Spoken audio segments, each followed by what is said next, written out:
Hello and welcome to another episode of Pyro Unleashed. Tune in weekly as Donnie and David discuss all things pyro, from the business aspect of the industry to technical tips and mesmerizing pyro designs. On Pyro Unleashed, we invite cutting-edge experts to the podcast to discuss their role in making this industry a success. So, sit back and unleash your inner pyro with us.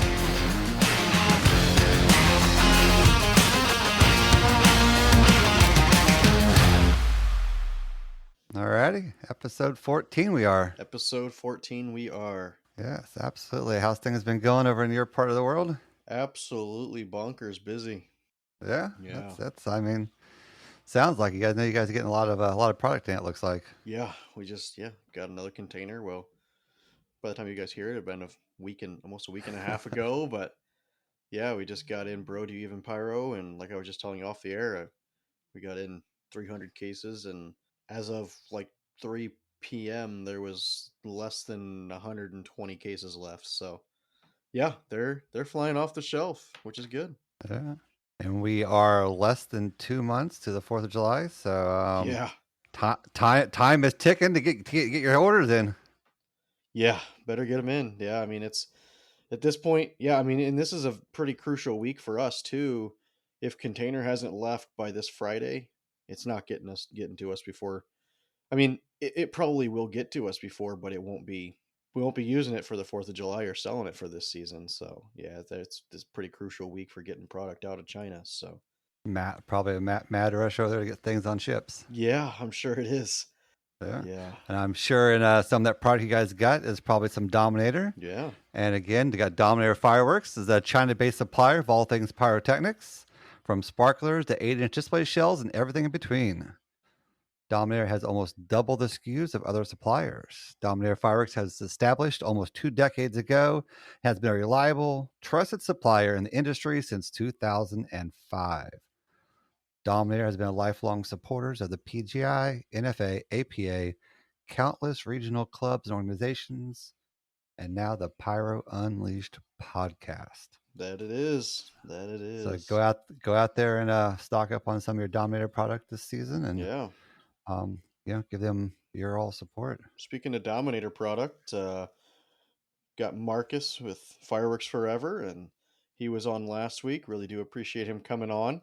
Lots of great content from that episode, and man, he is just a wealth of knowledge, and it's really cool to.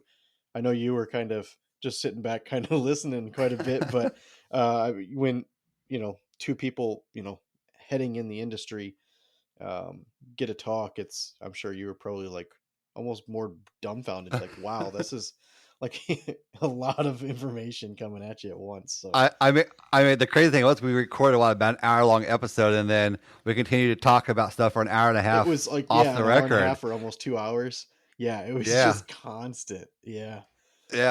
Definitely a great interview, and I really enjoyed dealing with Marcus, and thankfully he came on and shared some of his information with us, and definitely talked a lot about the small business aspect of things, and kind of how they're kind of supporting that, and how people can kind of get started in that a little bit. So that was nice of him to kind of share some of that stuff with us. Yeah.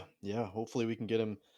I know we were talking about getting him in the Discord and talk to everybody, so I don't think that's too far off. I think we'll be able to get him in there. And I mean, he did mention that there would, if you mentioned Pyro Unleashed, I think he was going to hook you up with a special rate, I think. So yeah.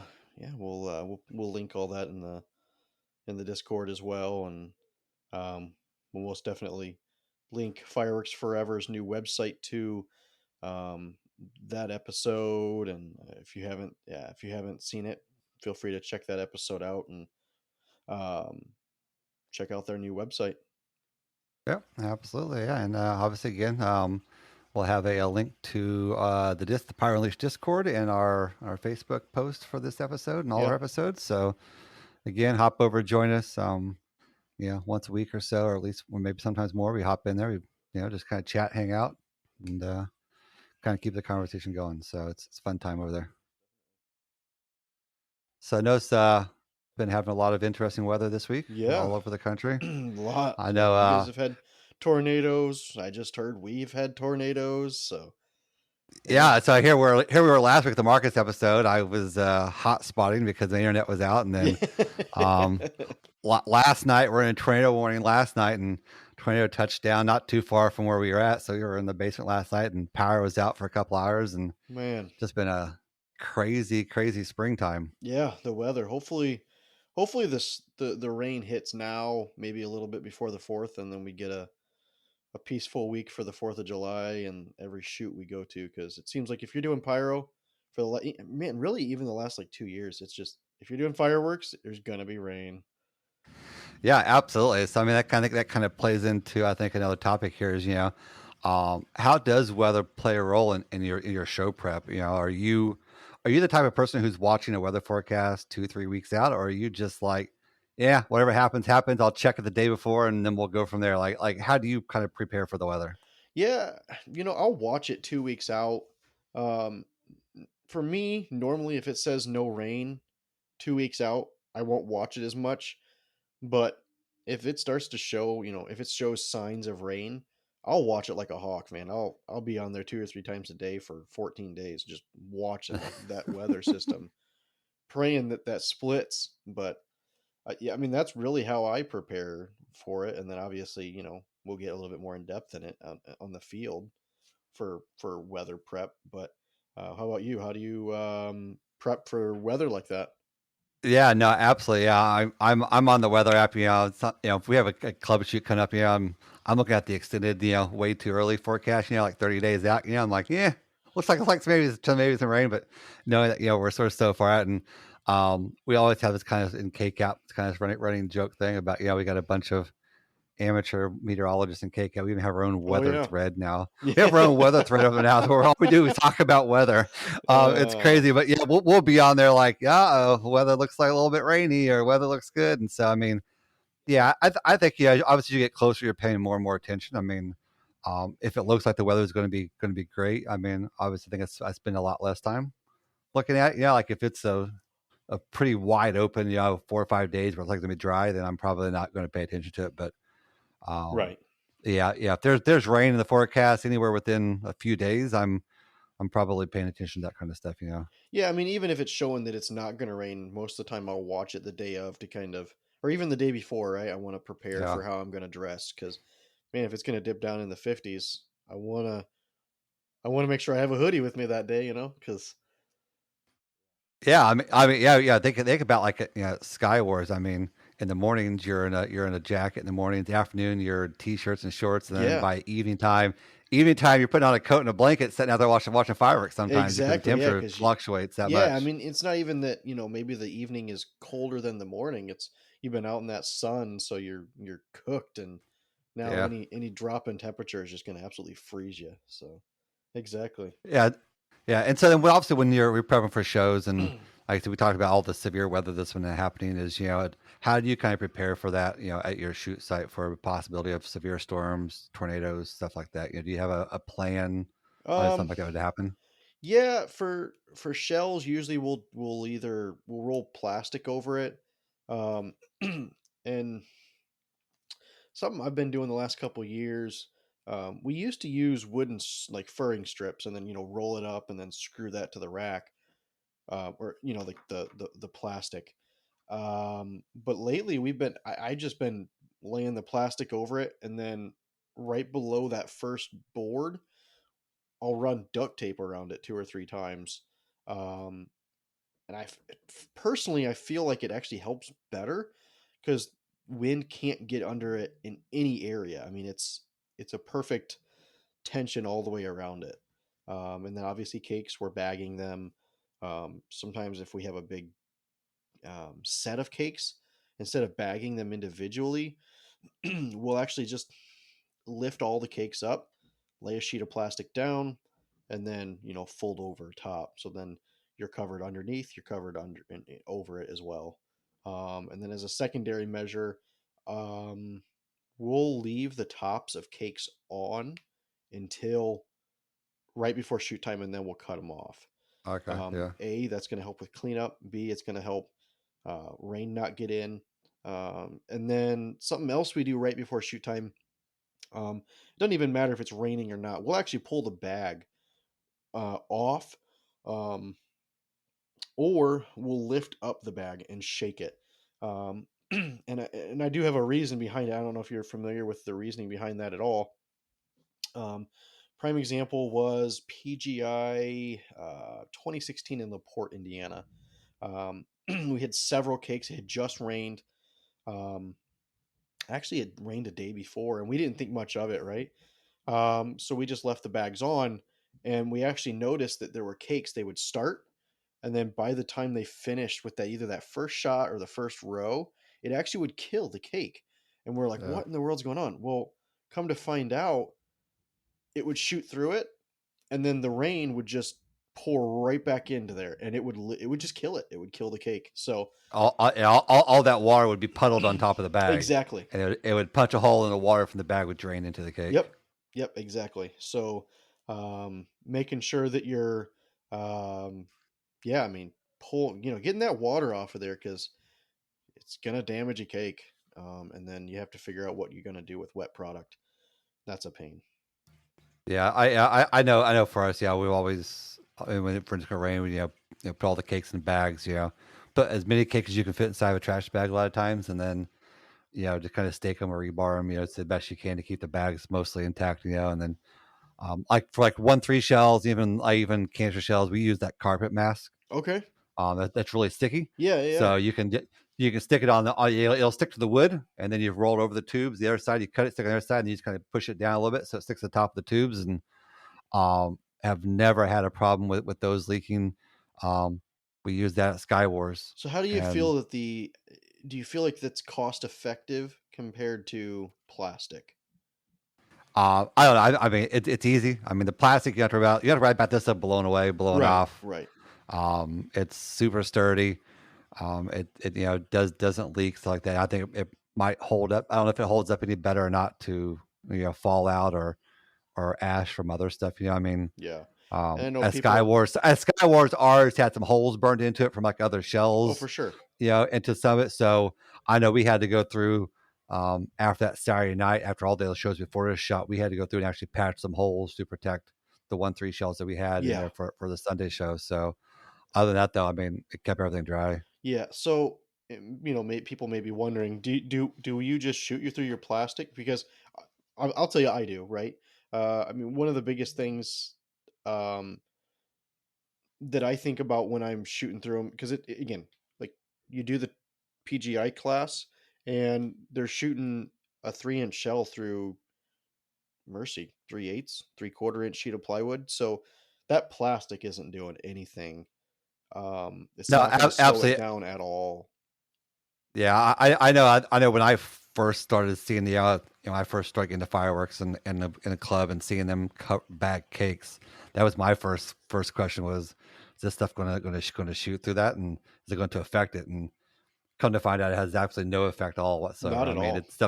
the stuff just burns right through it, like nothing at all. Like I'll use thick trash bags, and I'll put my single shot racks inside the big, like 50-gallon thick contractor trash Yeah. bags, and those single shots that don't even think it's even there, it just burns right through them. Yeah. So anybody out there, if that's your first question, like, is that going to affect anything? No, it's not going to affect your product at all. I mean, it's just going to make sure it stays dry, and it's going to shoot right through it. Right. Exactly. Trying to think. When it comes to gas mines, how are you protecting those? I mean, I think just the general. I mean, we always put the aluminum foil on top of ours. Yeah. Aluminum foil, and then you tape around them, and that's going to be, I think, sufficient in all cases. I mean, it's not much more you can do. You do with that. I mean, you could trash bag it, but actually, the water isn't going to affect your gas mine at all. It's just going to stick to the bottom. Right. So this is something that I've had happen when I have like a roll of plastic over shells. I've noticed that the fire will jump from gun to gun. Do you notice the same thing with the carpet protecting, because it is sticky all over? I mean, are you guys pushing down on all the guns to ensure that each gun is individually, um, protected so that fire wouldn't jump from a gun to another one? I haven't noticed in anything that we've done where we've had those issues. I Okay. mean, we don't go through and press it down, on every single one because obviously once your guns are loaded, you want to try to be not above them as much as Oh, possible. right, right, right. So you're just kind of mainly stretching the plastic over, make sure it's got a decent connection with the top of your guns, and then you're moving on. You're not spending a lot of time pressing it down every single gun, but you're going to rub your hand across the top of it just enough to kind of get a good connection across the top of your guns to keep it. But I don't think I've ever noticed it jumping from gun to gun. I mean, the stuff will burn a little bit and melt, Yeah. but I don't think I've seen it jump from gun to gun to cause others to fire. Okay. And then what about slices? Like, how do you guys handle your slices? Slices are kind of an interesting one. I mean, a lot of times I will trash bag slices as well. Okay. I know at Sky Wars we took some slices and we wrapped them in like saran wrap Yeah, as well. I seen that. You can and put them in bundles of like 3. I try to keep my slices no more than bundles 3 because they do like to catch fire. But yeah, I'm not afraid to trash bag my slices as well, and just like I would my cakes, trash bag them and then stake them and put the next bundle in trash bags and stake them. Yeah, yeah, that makes sense. And then how do you guys handle like, protecting your electronics? Because for us, I mean, the Cobra is fairly waterproof. We'll say that it's fire or water resistant, maybe. So for us, it doesn't really matter. When I've used Starfire, that's essentially it's a waterproof system. Like you can take the whole module or slat, and I think and mod actually come to think of it, and you can literally submerge them in water and they will fire. It's not a problem. So that's Yeah, pretty I, cool. yeah, I I've always had that worry on my about my slats getting wet, and I used to like put my slats in Ziploc bags. Um, but the more I've kind of seen kind of things, as long as you kind of keep them, as long as you keep the connectors on the bottom from like touching like the grass or the ground, you can kind of keep them in like a case. They're gonna be fine. And when you fire each cue, it's gonna fire. Most of the Cobra stuff, if you're in boots and you have the antennas with the proper little sealers on Yeah. them, where they seal the boots, you're usually pretty good there. We will, if it's going to be some heavy rain, we will just toss the mods at each station into a trash bag just for that extra precaution. And then if you're using Cobra in your hard cases, as long as you can close the cases, snap the lids a lot of times, those are going to stay dry. Now, if you have somewhere the antennas aren't on the outside of the case, you can have the lid open. I would definitely back those because your cases will quickly fill up with water. We at Sky Wars, we had all that rain. We had to take some modules out of the cases and had to actually open the modules up and dry them out on Sunday Yeah. because we were pouring water out of the modules. Wow, So, wow, wow. and we dried them out and they worked. That's So, awesome. testament to them being somewhat waterproof. But yeah, I mean, for the most part, yeah, trash bags work great if you just want some extra protection. But I think as long as you have your cases closed and your boots properly sealed, Yeah. for the most part, you're probably going to be okay. And yeah, I know the guys who use Fire Tech, they'll put them on poles and just put some bags over the top of them. Okay. Yeah, that makes sense. And then, man, let's see. Shooting a show in the rain. How do you feel about that? I hate shooting shows in the rain, but I mean sometimes you have to. I mean, obviously you want the perfect weather for your show. Right, I mean right, that's right. just everybody does, but as we've known in K-Cap over the last year or so, like 75% of our shoots are rain shows, and we've kind of mastered shooting shows in the rain at this point. So I Yeah. mean, we're kind of used to it. Yeah, and sometimes it happens, and um, I mean, if it's not like a huge storm and you got just some rain, you're pretty good as long as there's no lightning. Obviously, that's your big thing is just lightning and being out in the middle of open field. Yeah, is that kind of really when you're like, all right, we're gonna cancel this. You're gonna call the show. I mean, obviously, I think you're watching the weather ahead of time as much as you can, and I think if you know it's going to be a severe storm or a big weather day, maybe you do just cancel your show and you postpone it to another week or something. But sometimes you don't know how bad the weather's going to be until that day, and yeah, obviously, I think um, Sky Wars was a great example. All the lightning and stuff, and the fire marshal is like, yeah, it's too close. It's time to get everybody out of here. Yeah. So Yeah, and I don't know. This kind of leads into our next topic a little bit. So, kind of threefold question here. One, um, do you think they called it A because there were three towers in the sky filled with product, and maybe they thought they would be lightning rods? Two, how did you waterproof those? And I guess we'll kind of wait for the third one until until you answer those. no, obviously it was the lightning being just in the area and Yeah, all the public that was there. I mean, the fire marshal, his number one concern is the 10,000 people watching the show. for sure. Yeah, and everybody's out there in the big open field. And when you had that much lightning, I get it. He had no other choice but to be like, like we're done. Get everybody out of here. A storm's coming in. So, Yeah, um, in the middle of that moment, you don't like that. You like that decision, but that was just a decision. And I think that goes good for whether you're doing a personal shoot, a club shoot, a paid shoot. If you have storms, you got lightning in the area. yeah. Yeah, More about the safe. public. Yeah. Get all your guests, get everybody there watching, get them into a safe place, and wait out the storm, and maybe you can shoot after the storm passes, or if you have to, do another night, then do another night. But I think Exactly. always I think being weather aware and just being cautious of the people who are there. Yeah. Um, and then did you waterproof your Oh, tower? no. I mean, all of our single shots have the little foil caps on the end of them, and Yeah. that was the waterproof. And we waterproofed them when we pulled the towers down after the rain was three-fourths of the way over at that point, Yeah. Oh, and yeah. everything shot the next night pretty much. Okay. So those single shots are pretty sturdy in that rain. I mean, obviously it didn't rain for hours and hours and hours, obviously, but I mean that was a pretty good downpour rain. They held up nice. It was steady. Yeah. Yeah. So but yeah, I mean that's a situation where I mean you probably could waterproof those. You could probably put some plastic and wrap some plastic over the top of the wheel and then maybe just kind of tape it together at the bottom and you could probably secure it on there somewhat to keep it covered. But like I said, most of those things are somewhat water resistant. Those single shots, or they're thick enough tubes where they're going to withstand probably a decent amount of water. And then with the Yeah. foil caps on top of them, you're probably pretty good for a little bit. But again, if it was going to be, had we known there was that much rain, we might have covered them ahead of time. Yeah. That makes sense. So again, that guess kind of leads into the next question with towers. I know the big topic for us shooting, PGI. I mean, even today we were having a big discussion about it. It's like, are towers worth it?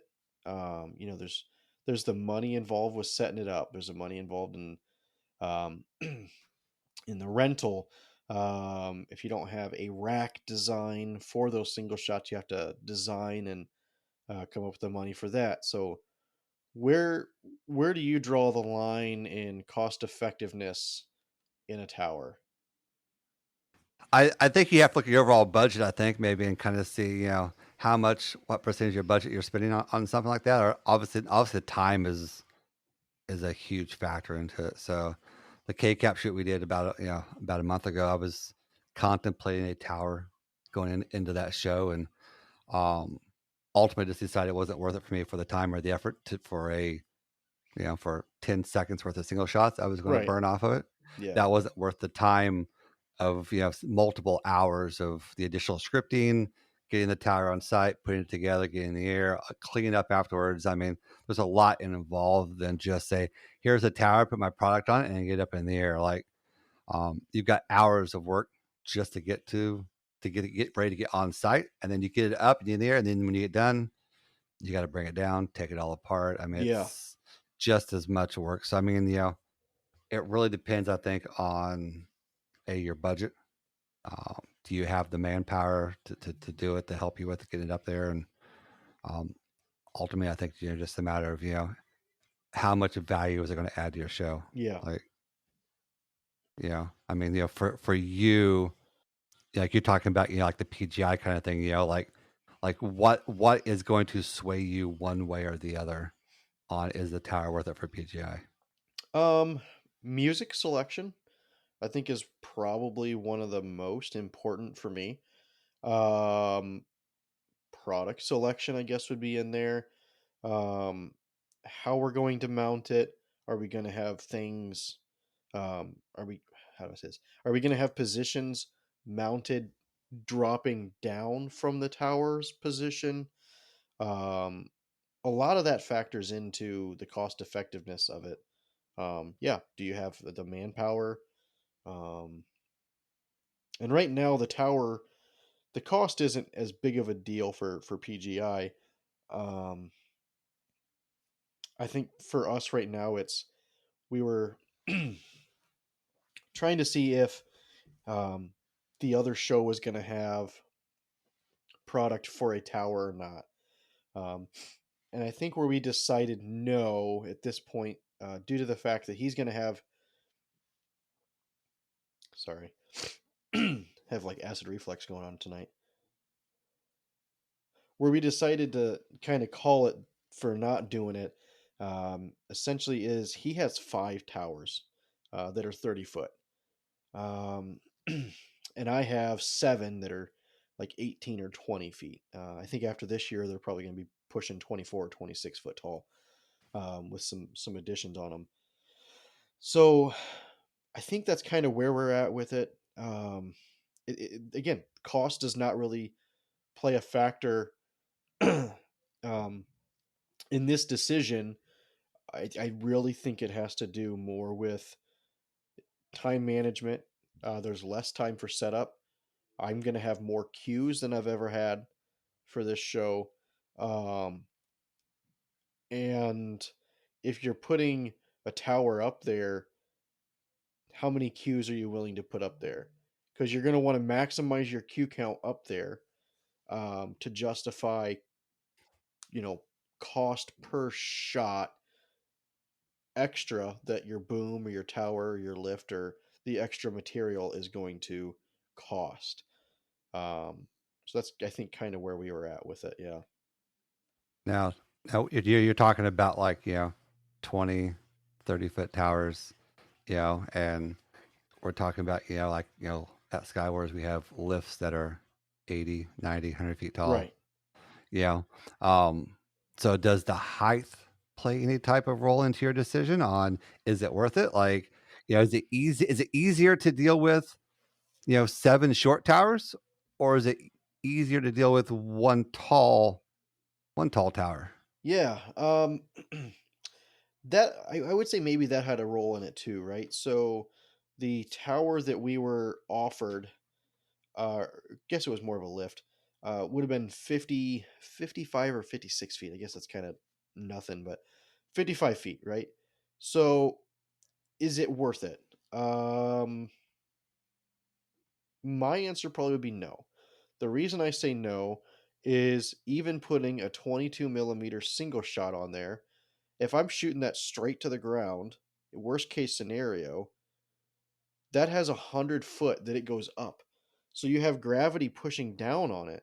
So down, you're probably looking at 130 to 150 feet of downward that it's willing to go, or that it will go, right? So no. If we were looking at 90-foot tower, yes, it's gonna bounce, but it's not going to be as bad. Um, I guess that would be a kind of a determining factor. For my 20-foot towers, I'm gonna have um, gerbs pretty much in all directions on him. And then I do a lot with mines sideways on the towers, and it allows for a 90-degree shot, but then it drops down, right? So Yeah. it's another level of pyro that you don't see a lot. I don't know why I like doing it. It's just something I've done, and I did it at CobraCon. It was just pretty cool. I tried to do some chasing stuff, and some things were in different angles, and um, there was some A software or A hardware and B hardware. So timing was off, so it didn't flow exactly like I wanted it to, but I think the idea was there. Yeah, it was there. It just needs to be kind of tidied up. Yeah. So, yeah, talking about like product on the towers, like, how much product are you fitting on those smaller towers, because obviously the amount of weight you can put up there is a lot less than you can put onto like a big boom lift, Yeah, where it can hold more weight. I'm probably putting more just like fountains, gerbs, strobes. Um, I try and keep it to like um, 1 foot by 2 foot platform at most. Usually it's 12 by 18 inches. That's about the biggest that I go, because off of the tower, I'll have a cross brace, um, and then two other braces going the other direction, and that board gets screwed to that. Yeah. So it's not really going anywhere. Um, and I try to limit the amount of. I don't think I've ever done any single shot like meteor, mine, comet, anything like that going straight up. I've always done them to the side. Um, yeah, not really sure why. That's how it is. Yeah, I know that, for the bigger ones, I think, like what we used before, we put the 360 Pyro Llama wheels on there. Where you have the Pyro Llamas, you can make the full 360 out of them. Those are nice because you get 24 angles all the way around the circle, and Mm-hmm. then each rail on there you can get anywhere from you know probably 7 to 11, 12 shots if you have small stuff on there.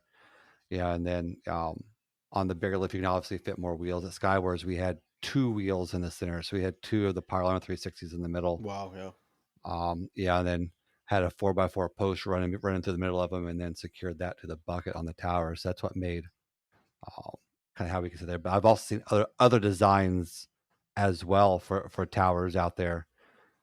Yeah. Like I've seen the ones where people will build them out of wood. Yeah. So you get these huge 360s that are like 8 feet wide and 8 feet tall, and they're built out of wood, and Yeah, right. they put them together. And some of those are pretty crazy, and I'd love to someday have something like that where you could put something super large like Mm-hmm. that in the sky. But that's a lot of weight also as well, too. Yeah, So lumber weight is huge. So that's also a restricting factor, I believe, too, because you know, if you're using wood, for example, right, you're going to be able to use less shots. Well, wood allows you to use more shots because you're using a bigger. So there's a lot of, um, well, if you do this, then there's this weight added, or if you do that, then there's, maybe this added. So it's finding a happy medium. yeah, and then I know that there's a lot of different tower designs out there. Your towers have what, like 3 little legs on, Yeah, they have right? Or sorry, 4 legs. Yeah, 4 legs on them. Yep. What about it? And I know that I've seen at Skywars too. They use the ratchet straps on their towers to support their towers Yes. up and down as well. And so, any other methods you've seen for people supporting towers? Yeah, I mean, obviously, just the common lift, cranes are up there. Scaffolding, um, Yeah. as long as you don't go above 39 feet. Besides that, I can't really think of anything. No, yeah, it's pretty. It's kind of it's a very niche thing to do in the pyro industry. One, I don't feel like it's been done enough. And two, I don't think there's enough thought into how to get things up in the air quicker, faster, and more efficient. Yeah. That's what needs to be found out. And once somebody finds something, there'll be a lot more towers being used. And that's in the works, by the way. Is it? That's all we can say. All right. So when you're using towers, where do you put your firing systems at? I usually zip tie my mods or my slat to the side, because again, I have a different way of doing my towers than you do. Yeah. So my slat usually will be on the tower, and then I'll run cable down to the mod on the ground. Is how Okay. I've been doing it. Yeah. Yeah, I would imagine on the smaller towers, that's probably the most efficient way, or probably the easiest way to do it. Imagine would be to run your slats and run cable down. Yeah, because then you can turn the mod on and off and check continuity and this, that, and the other right there on the ground. Yeah, I know that. Like for us with the boom lift, you have the bucket, so you have a space to to put all your mods at. And Right, obviously, right. when you're 80, 90 feet in the air, that's a lot of cable. Yeah. I mean, that's a lot of Yeah, because cable. how many mods did you have up there? Oh man, we had like 4 72Ms and Holy cow. 36s and 18. Yeah, we had a lot of mods up there, and so if you were trying to run DB25 cables or DB50 cables, or even if you were running RJ45 cables, you would have had a tree trunk size Oh of cable yeah. line coming down the tower. Yeah, yeah, and then that's even more weight pulling down on the tower. Yeah, I know that some of the club members have done some towers at other shoots, and they've used RJ45 and slats and Okay. ran the RJ45 cable all the way up and down tower as Phew. well. So I know that's a lot of cables and a lot of things. I know that we're working on some ideas to kind of figure out some better ways to be able to do that, so you're not running so much cable. But yeah, it's obviously just part of the challenge, because once you get your tower in the air, it's a lot harder to check continuity, It to turn your is. stuff on and off. You have to kind of be committed that when you turn it on and you check it and you send it up, it's got to be good to go, Yeah. because there's no up and down. Yeah, I mean there's really no coming back. It's up there.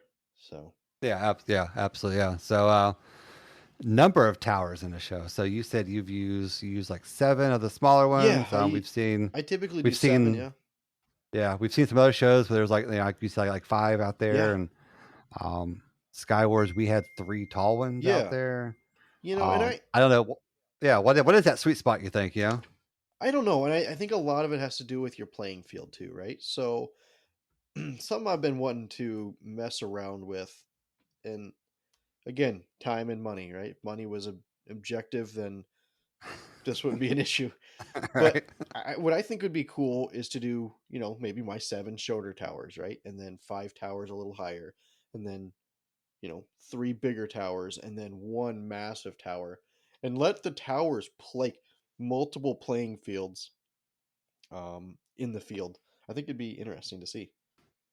No, absolutely. Yeah. That would definitely be cool to see. And um, most of the time you see at shows like that, you will see just one tall boom lift, right? Because that's just like your center thing. And um, I know that for us last year, we wanted to do 3 because they'd never been done before, and to Yeah, see what it looked like and see what you could do with that. And once you start multiplying those towers, you get a lot more flexibility on some of the stuff that you can do. yeah, yeah, yeah. I want to do.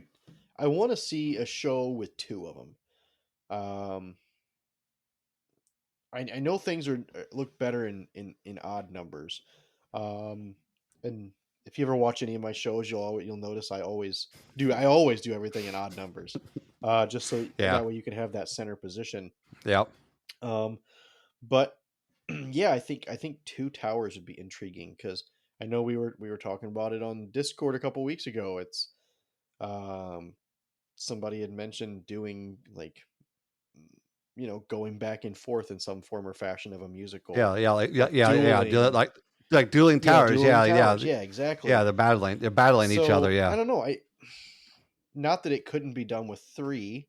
You just have one just sitting there while the 2 are yeah, dueling. But I think 2 would be. I want to see it. I want to see somebody do 2 towers at once. Um, yeah. I know for us, I want to get to like the even number as well. I've been playing around, with what 4 would look like and how you would make 4 work, because you don't have that center, so you got to kind of do things a little bit differently. So you kind of have the left and the right, and you kind of just leave the center out. And so I definitely think there's some opportunities there to do um, some even numbers, mhm. and to kind of see how that kind of would play out. And yeah, I think it would be cool to have like an even number in the front, and then you have like an odd number of towers behind it, Yeah, or something like that. So you have that the that offset. offset. Yeah. Yeah, which I tend to do a lot of that with like my positions. Okay. I like to offset like my front from my back or something like that. Where they kind of like in between each other sometimes. Yeah. Give you a different kind of perspective. But yeah, I don't know. Yeah, I think Some there's still some. Something I'm doing at PGI, and I do it quite a bit. But I'll have like 21 fronts. So I'll use the 11 and then the intermediate 10 to do maybe the same thing, maybe different, maybe the same thing. Maybe I'll tell Finale to script it in the same way or to angle it the same way, but just that offset, it completely changes it from an odd number to an even number. It looks Yeah. different. It's It just does, yeah, really yeah. cool to see that. Yeah. Yeah, I play a lot of differences with the even and odd numbers on positions and stuff like that. Um, do you have a favorite tower show? Favorite tower show? Either maybe one you've done or one you've watched somewhere, or I'm gonna be the critic here and say no, and I'm gonna tell you why. I, no favorite? no, I'll be the devil's advocate here. So I like aspects of every one that I've seen, even some that I've done. Has anybody done it to a point that said that's made me say, "Wow, I need X number of towers now because I need to do this"? No. Um, I think that there is towers are so new, and I'll say it again, just with DMX, right? It's a different medium in the same realm of entertainment. Yeah, um, it's so new that a lot of people are scared to try it, including myself. Um, and they don't want to venture out and try something new because they're afraid that it's going to mess up. If I have to tell you one of my favorites, it would be Malta. And that's because they're yeah, using the ground and the side of the tower to create images, shooting horizontally and vertically. Um, and they're playing with different like aspects of the tower and the ground. yeah, Um, yeah. The Tower of Light in yes, the Malta. Tower of Light in Does Malta. yes, absolutely, Yeah. yeah. Those are some amazing shows. If you haven't watched them, go out to YouTube. Yeah. Tower of Light Malta. You will see some incredible things they do with the towers, and like you said, it's the ground and it's the tower in combination. How they work them together is I don't know, some of the stuff they do off the side of that Oh, tower it's insane. is absolutely phenomenal. And yeah, I'm just thinking about, okay, how can we get those effects at Skywars with towers in the field? Like, how can we shoot things off the side of the towers at Skywars to do those effects? And it's hard because of the height, because that Tower of Light is like 300 feet tall or something like that. It's Yeah, I crazy. think we looked it up. Yeah, I think it's like 350-foot tall or something like that. Yeah. So I mean, it's, to be able to have access to a tower that tall is would be phenomenal, and would be a fun little thing to play It with. would, and like, obviously their legalities for putting a tower up like that is probably a heck of a lot different than our OSHA violations for doing something like that. Yeah, I Uh, mean, I guess we need to ask Rob. Hey, Rob, can you build us a 300-foot tower in the back of the Skywars field? I mean, I, yeah, I don't know. I think it would be interesting to see. Um, we all can share it. We can just all share it. I It could be think a community tower. A I community think tower. yeah, I think you're onto something there. I think if they did a tower, I think it would have to be something where everybody would have the opportunity to use it, and you would be limited to said number of cues per position or Yeah, so much square footage of the tower, different aspects of it. yeah. Yeah. I'd be So Rob, intrigued. yeah. So Rob, if you're listening, we need a 300-foot tower at Skywars, by Yeah. the way. So It'll be the yeah, it'll be the Pyro Unleash tower. there we go. There Unleash we the go. tower. Unleash.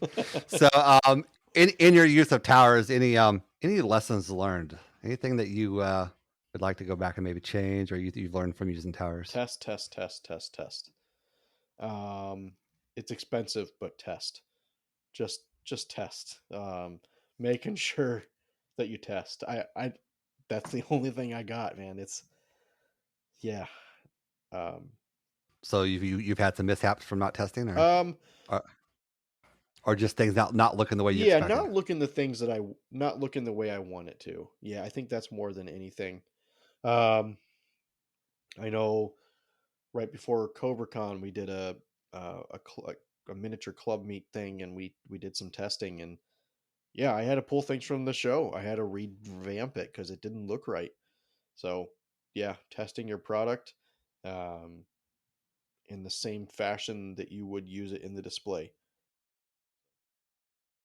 That's hard to do, especially if you're renting, a lift or something like that, and to try to test. I mean, Yeah, you can't exactly go out and be like, hey, I'm going to, spend $500 rent a lift for a day just so I can run a test. So, um, sometimes you just have to hope and pray it's gonna work. And um, I know for us when we did our show with the big towers, I mean, we didn't really test any of that stuff. We put in a finale, it looked good in finale. We're like, well, I sure hope it looks that good out in the field. I Yeah, mean, yeah. I mean, sometimes that's the testing that you have to do. Um, and I will tell you firsthand experience. You can put something in the finale and it looks cool, and then you go to test it in real life, and it looks like crap. absolutely, absolutely, yeah. So No, I personally I haven't used tower obviously a whole lot other than what we've used before. I mean, I can tell I've learned from before in a personal show where I built just a really small, tiny tower that um, product 10 feet off the ground is definitely not worth it because you can't tell it's off the ground. right. So if you're going to build you a tower, make it worthwhile so that it's up in the air high enough, and then because people don't know it's a tower unless you're also shooting towards the ground. Right. If you're just shooting product straight up in the air off of a tower, nobody knows it's a tower. It looks like it's coming off the ground if they're at a certain vantage point. And so I know for me personally, I did a small tower, but once before, 4x4 post with pegboard at the top of it, shooting some seal shots off it. And I watched the show. I'm like, You can't yeah, even tell. I'm like, yeah, I couldn't even tell that was I was shooting from the same height as my other seal shots. So, Yeah, um, I think that's kind of why I restrict to doing, flames and gerbs, fountains, strobes, that type of stuff on my towers because I don't feel like they go up high enough. Um, if you're shooting stuff left and right, then yes, it's high enough because you're able to shoot it, at the 90 degrees. Whereas on the yeah, ground, yeah, sure, you can shoot it at a 90, but not smart. yeah. Which kind of leads me to another question, and I know we don't have it here in our notes, but what are your thoughts on using scaffolding to lift um, maybe your single shot positions up? I just watched a show and they used it. It was on barges. It was an international competition, and they had three positions of scaffolding, and I want to tell you they were 10 or 20 feet in the air, and they were using those to use their single shots to drop them all the way down to 90 degrees. Okay, Um, yeah. what are your thoughts on that? Definitely, interesting effect. I mean, I watched a show a couple years ago here in Kansas City where they had a lift in the middle and they had two of the scaffoldings on the side, and they had plywood on top of them, and then they shot stuff off the sides of them straight out, and I think it created a cool effect. Yeah, you could definitely tell that it was elevated, Yeah. and it gave that that ability to shoot straight off the side of those platforms. I think kind of gave you that look that you're looking for when you kind of shoot across and they kind of droop down across the field. Yep. um yeah, I mean, I think it's another way to get creative to get product in the air, and if you can find a way to make it look like it's in the air, I think that's the most important thing. Is if you spend all that time to get it in the air and you can't really tell it's in the air, Yeah. then it probably wasn't worth the time Right. to put it up there. Right. Right. Yeah. So maybe, yeah, as much as I say test, test, test, like, you know, as much as you want to test for that higher stuff, it's not always easy. So if you have the opportunity to test with, some of this lower ground effect stuff that we're talking about, yeah, run with it and test it.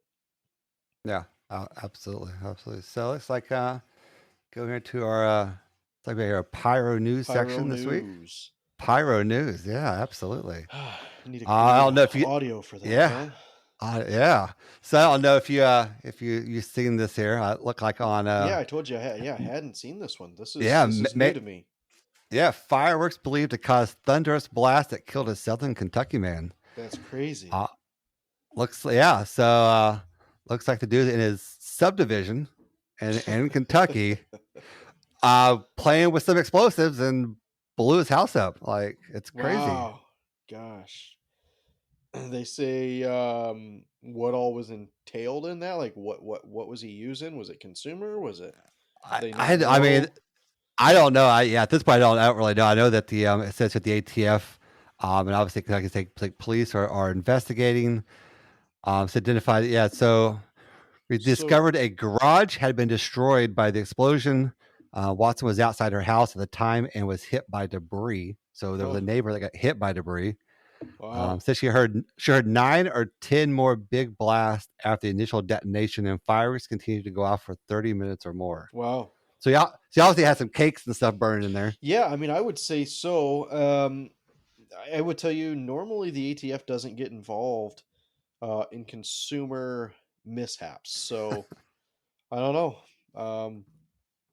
I know, if it's gaining this much news, I'm sure they probably wanted to step in and put their Yeah, hats put their hats in the ring on that one. But yeah. It says the explosion is thought to be the result of fireworks and other material in the garage. So I don't know what other material would be, unless you're manufacturing stuff or. Said the blast could be heard from miles away. It's just I wow, think and I know that we've seen more and more of these house explosions from fireworks lately. yeah, not meth.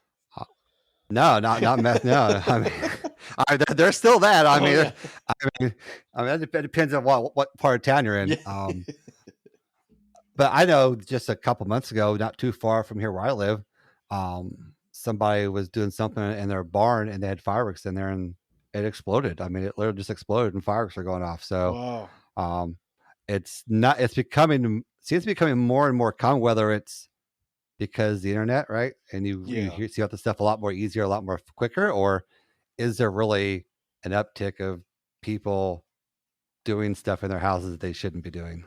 Yeah, I don't know. I mean, uh, I don't know. A lot can be said.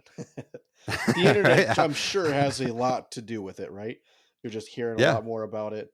But that being said, I don't feel like we, the people, are becoming smarter. I think people are just doing more dumb and stupid things. I think I that does think have a role into it.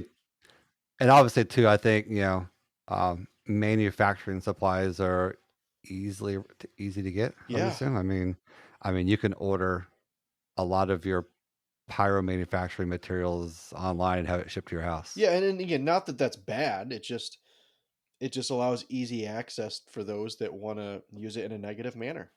Yeah, or I mean you're not trained. I mean obviously they're not checking to make sure that you're trained to get that potentially. I mean possibly depending on where you're getting that at Yeah, and stuff like that. So I mean.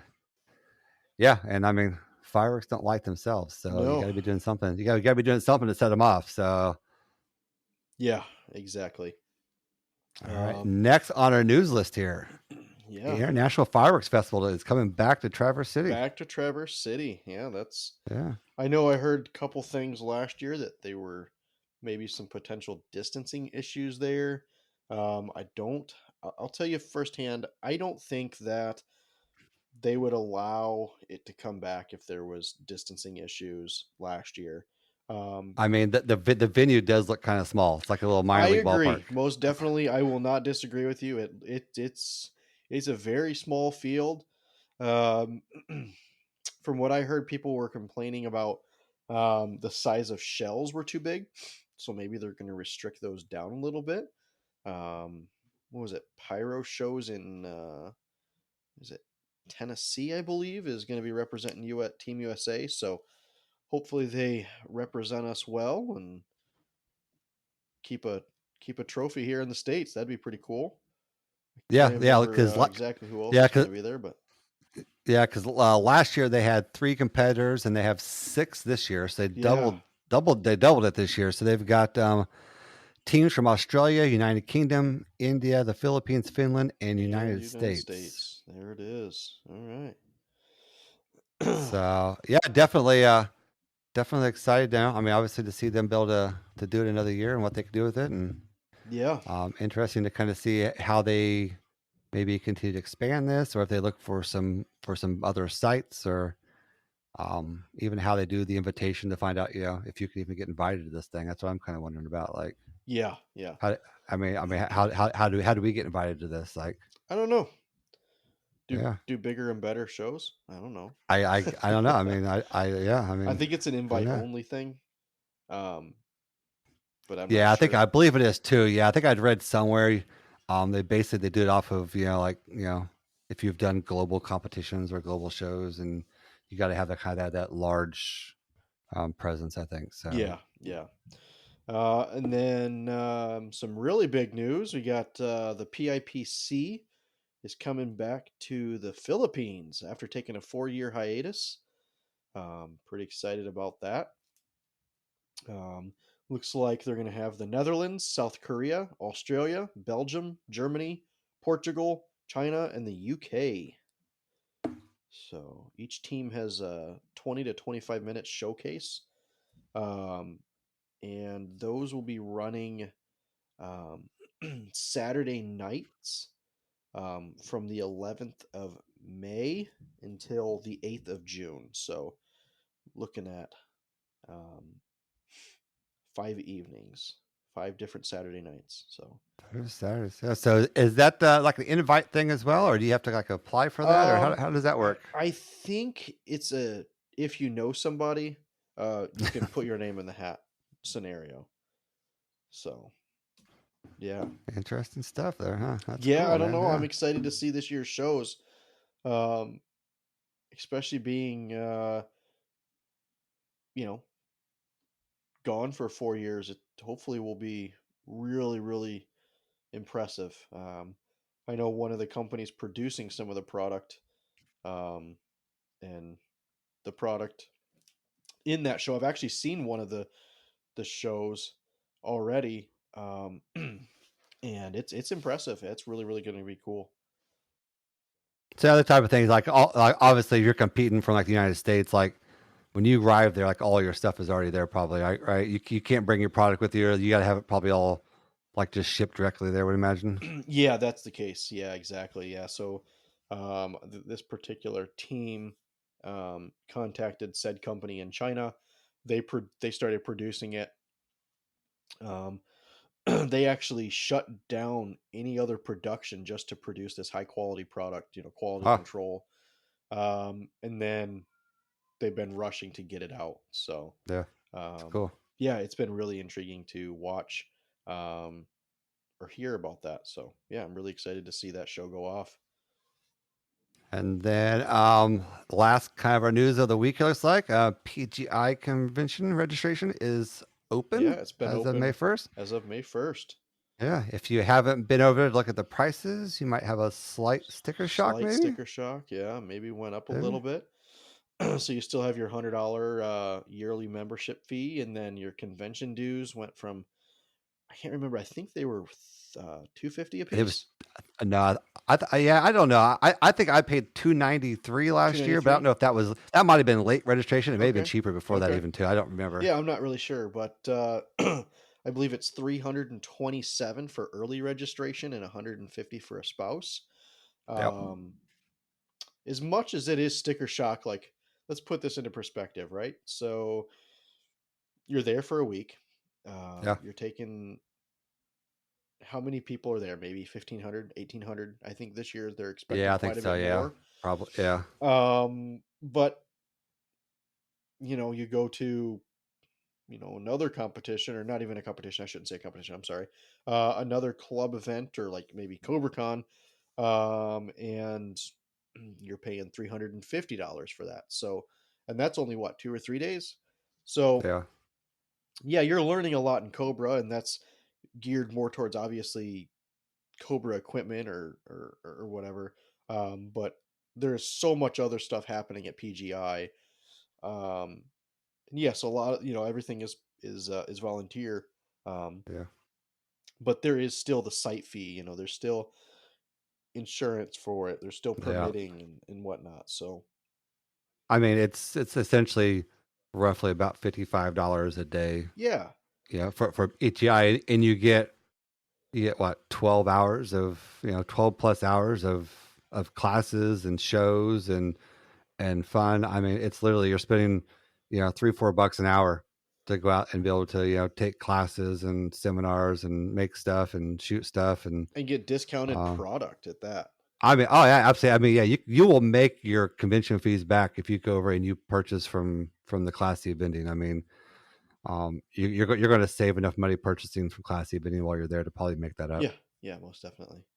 Yeah, especially if you probably pre-order when they're doing some sales for pre-order and save on that shipping and stuff like that. So, yeah, I mean, I for sure, I think it's worth it. I mean, for me and my wife, it's $500, but it's Yeah. We enjoy it. It's fun. To us, it's it's like a vacation essentially. That's why you kind of think about it. It's a little bit of you get to have your hobby, your vacation, all at the same time, and get to have fun. Yeah, yeah, yep. No, it's well worth it in my opinion. And I mean, gosh, you get to hang out with some really cool people, and some of the most elite people in Pyro are there. So, Oh yeah, absolutely. Yeah, and I mean this year they're gonna have the Malta classes this year. They're yeah, bringing the group of people in from Malta. yeah, like So three people here, I think, for 3 weeks. So, yeah, so I mean absolutely, yeah. So that would be a great opportunity if you're thinking about going. You're on the fence. I would go just to go and watch the Malta seminars and to see some of the stuff that they're going to shoot on site. yeah, So it's going to be insane. Like if you've watched some of those Malta videos, you're going to see it in person this year. yeah. I'm hoping they do a lot of the chasing salute stuff and some of the really vibrant and bright color Yeah. shells. So, yeah, just looking forward to that.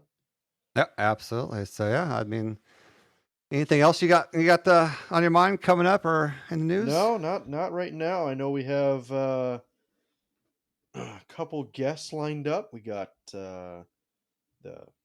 one more episode, and then we have the season finale. So, Absolutely.